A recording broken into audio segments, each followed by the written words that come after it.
Alright, so this is going to be a little recap video since I suck at taking video. Things that I've gotten done since the last time anybody's recorded any videos. The back section of the cage, if I can find my finger. The top bar has been done. The harness bar has been done. And yes, we're poking the harnesses through the back of the cab because there's no space behind the seat. I did the crossbars. Those came out pretty well. But the biggest thing that's going to be going on next is link geometry and the study of string theory. Hanging links by string exactly where they need to go. So I put a lot of effort into trying to get the anti-squat and the roll steer numbers as perfect as they need to be. However, with the length of the drive shaft, placement of the links becomes very, very difficult. This is the best solution that I could have come up with. I'll give you a little walk around in a minute, but the upper links are pretty much at the top of the frame rails. The lower links are about an inch below the bottom of the frame rails. And the width between the lower links is actually more than I would usually put in. But it seems to work in the calculator because of the ratio of the arms. The plan right now is to not put a cross member across the bottom and to make two little boxes that come out, kind of like this, and to put the lower link on. And then the upper link attaches to the top of the box, and all of that gets welded to the side of the frame. So to pull the drive shaft or the cross member, to pull the transfer case, you don't have to remove a cross member from the Jeep.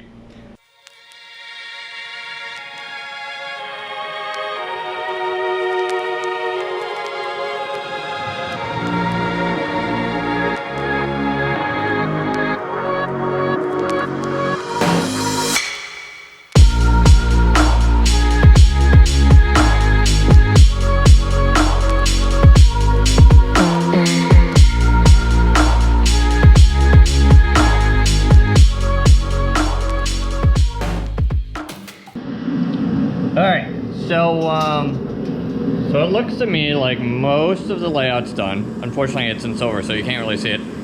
We got some thinking fluid. That made a huge difference. Not a sponsor.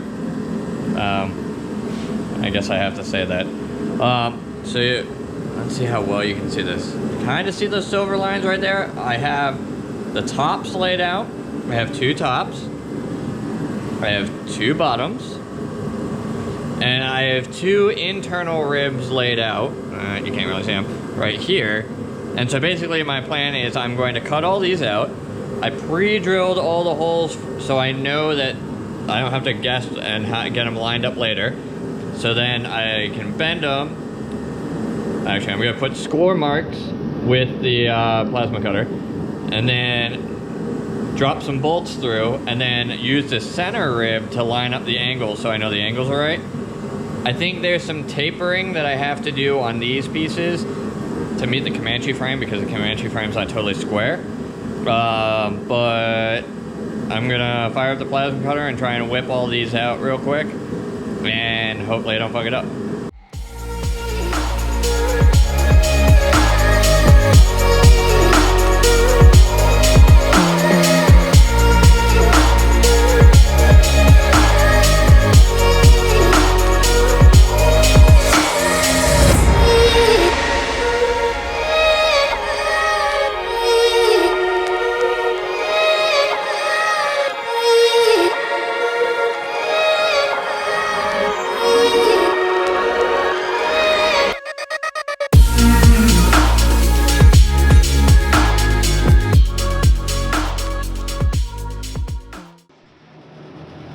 Alright, so I guess this is another recap. There's a lot more dirt on the floor, there's a lot less steel, and I ended up with those. Okay, so folded the box up, welded the seams, it's kind of coming together, and then I added this piece of pipe. And I'll give you a second to guess on what the piece of pipe is for. Waiting. All right. So in case you didn't guess, the heim joint sits here. There's going to be another plate on top of it. So it's double shear.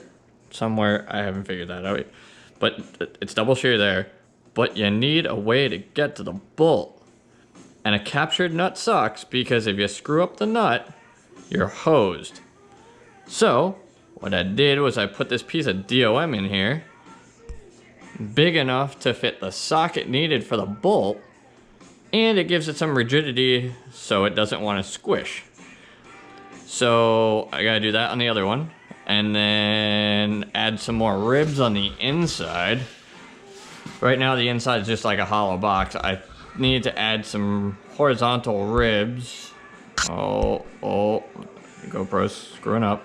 Need to add some horizontal ribs here so any upward impact doesn't screw it up.